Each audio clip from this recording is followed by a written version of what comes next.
650 ICE agents. Florida has. Hey, please let you finish. Please let me finish. And do you really believe that that's the reason that many ICE agents are, or federal agents are in Minneapolis? Of the local majority of the illegal criminals let's just address that for just a second. His own AG issued a legal opinion banning Minnesota police from honoring immigration detention. Let's just address it.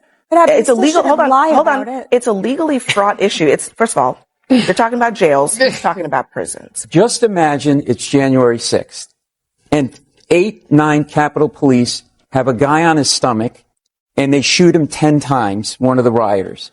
Your party would be I don't have a party. I'm not a Republican. Okay, well, the conservative party would be, and I'm not a Democrat or a Republican, but the point is, I'm living in an upside down world. Up a cop. Honestly, Batya has already been getting dismantled on this panel, and this moment is no different. In this clip, she walks straight into another dead end, shut down cleanly by Phillip with nothing more than a basic fact check. We're going to watch the full exchange. I'll break down what's happening as it unfolds, and then we'll dig into it at the end. Tim Walz is calling out the Trump administration and accusing it of lying as it shapes its narrative about how Minnesota enforces immigration policies. In a new op-ed for the Wall Street Journal, Walz rebukes the Trump administration's claim that the state jails and prisons are releasing the worst of the worst. He writes that in reality, the Minnesota Department of Corrections honors all federal and local detainers by notifying ICE when a person is in custody, and is not a U.S. citizen. Now, Walz adds that there is not a single case of the department releasing someone from state prison without offering to ensure a smooth transfer of custody. He then slams ICE's tactics, saying that what the agency is doing is not effective law enforcement, it's chaos, illegal, and it's un-American. Now, this is, Arthur, the central claim about why ICE is in Minneapolis in the first place. There are lots of so-called sanctuary jurisdictions, but the state of Minnesota is not one of them. And that's the point that Tim Walz is making, that the state prisons where they house the worst of the worst who are serving out sentences for committing crimes, they hand over prisoners to ICE.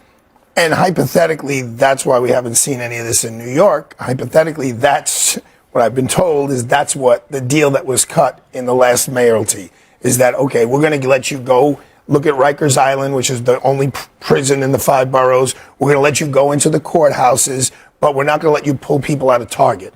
And they cut that deal here in the city, and that's why we didn't see any of that stuff. And the difference is, whether you're in Rikers Island or you're a courthouse, there's paper documentation of somebody's status. Just so you know, in the courtroom now, Abby, the immigration comes out of the judges about 5 times during a regular court proceeding. Are you a U.S. citizen? Do you understand the ramifications if you're not a U.S. citizen? I'm like, Judge, his grandparents were born here. Yes, but they are very focused on that. But if you're not, there are people waiting out there to grab you. There is no doubt this is political. There's no doubt that President Trump and Walz and it's Minneapolis and Minnesota for a reason. But I will tell you this, and we just analyzed that video.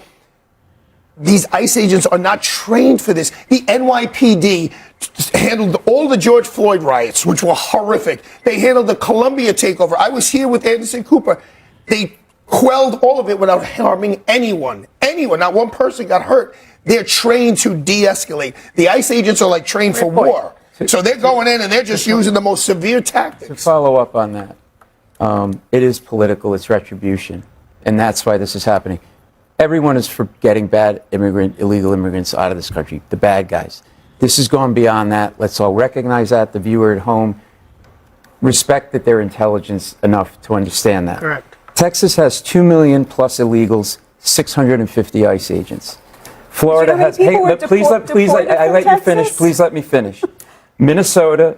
Florida has 1.1 million illegals, 350 ICE agents. Minnesota has 130,000 illegals, 3,000 ICE agents. And the answer about to send them to Maine because apparently drug dealers come over from Mexico and they go, all right, listen, we could go to Florida where it's really warm and it's sunny. And they're like, no, let's go to Maine where it's 50 below. They don't pronounce their R's and everybody gorges on lobster. You're right. Just respect the American public. If you're a conservative right now, you have to look at this and go, this is beyond the pale on any level. And so to say that this is anything but retribution and political, he's targeting Democratic cities. He loves to be the tough guy. He threatened to have people that heckle him during his speeches, remember he would say, take him out and beat the crap out of him. That's what we're dealing with. Batya.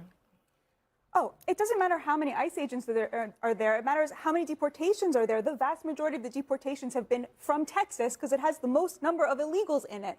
So 650 ICE agents were able to deport hundreds of thousands of illegals from Texas. Why is the proportion because it is a inverse? red state. Just explain to me why it's the inverse. I'm literally explaining to you why it's the inverse, because they're able to be effective because the local law enforcement is helping them and allowing them to work together. There were so many lies in Tim Walz's op-ed.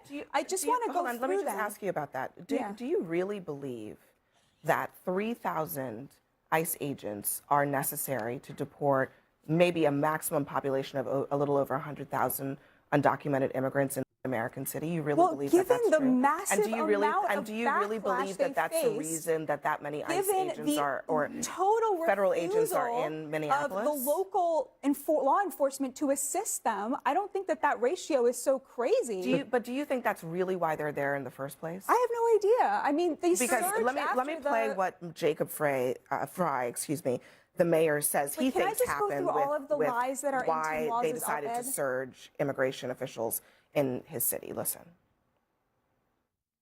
But I think that the initial impetus to come to Minnesota was go to Minnesota, arrest and deport a bunch of Somali people.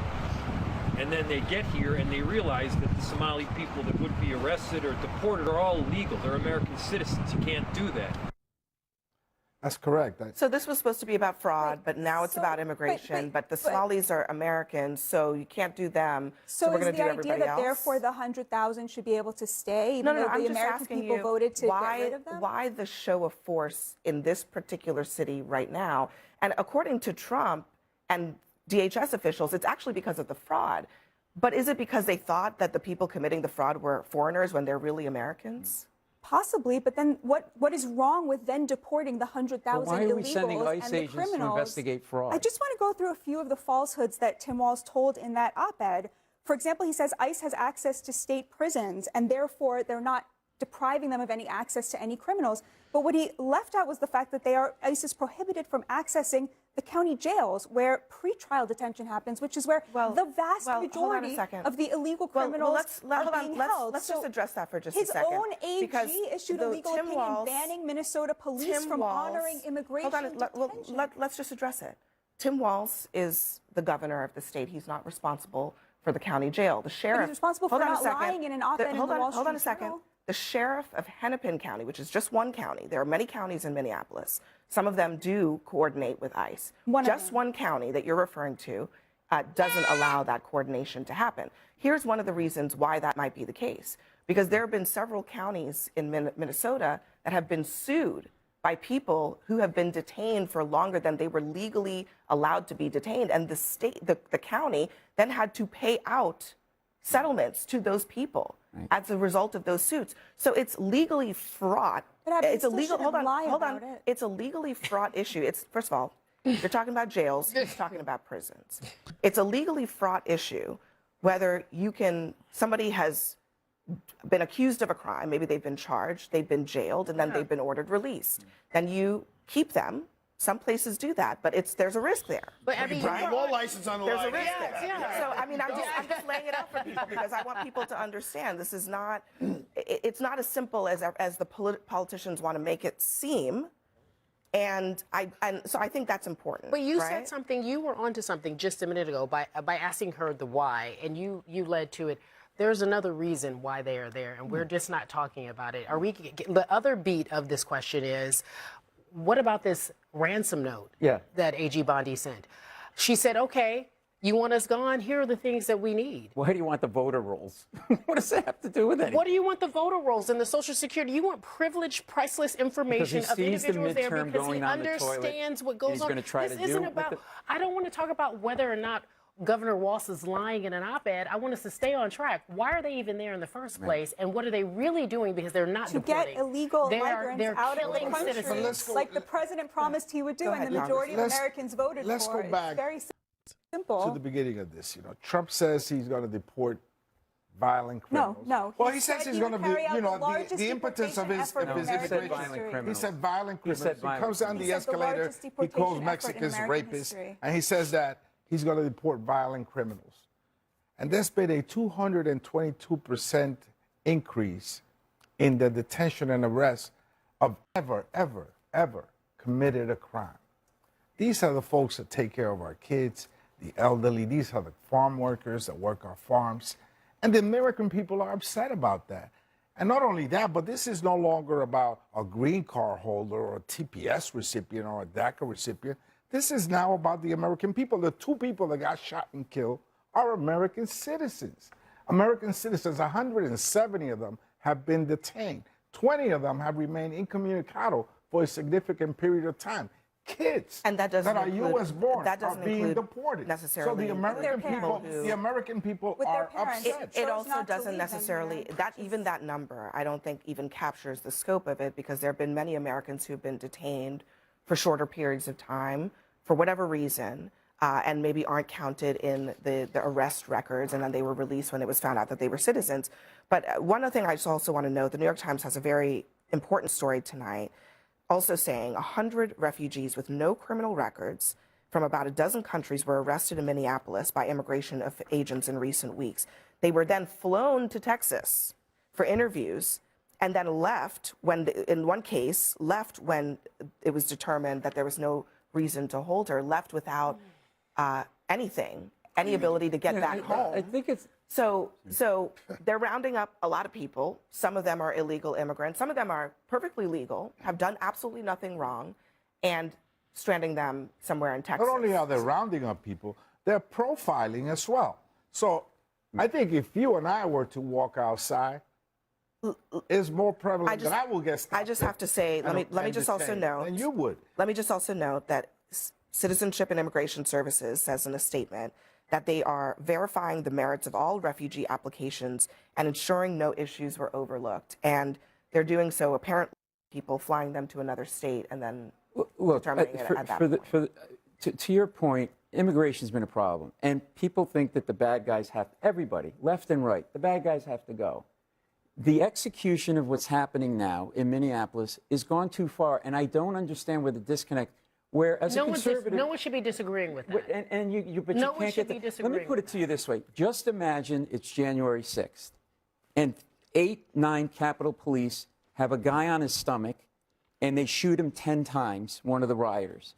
Your party would be. I don't have a party. I'm not a Republican. Okay, well, the Conservative Party would be, and I'm not a Democrat or a Republican, but the point is, I'm living in an I'd probably be okay I'm living with in an that if they were upside down beating world. up a cop, I'm you living in an know? upside down So- world. I'm being told by a Republican administration, you can carry a gun legally, but you can't bring it to a riot.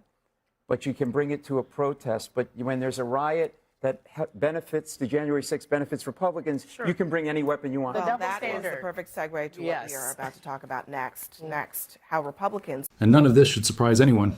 We've seen this pattern over and over again. The same selective outrage, the same contradictions, especially from figures like Batya. She can insist she's not a Republican all she wants. But the behavior tells a different story. Watch her show long enough and it's wall-to-wall defense of Donald Trump and Republican narratives, no matter how weak the argument is. What you never see is any real effort to engage honestly, to pause and say, all right, I may not agree, but I understand your point. That kind of good faith thinking just isn't there. And as frustrating as that is, it's also completely predictable at this stage. This is MAGA politics, as it exists now. Reflexive, defensive, and allergic to accountability. Anyway, I want to hear what you think about this exchange, so drop your thoughts in the comments. If you found this breakdown useful, hit the like button. It helps the channel more than you realize. We just passed 81,000 subscribers, and I genuinely appreciate every one of you. The push to 100,000 is on, and I'll see you in the next clip.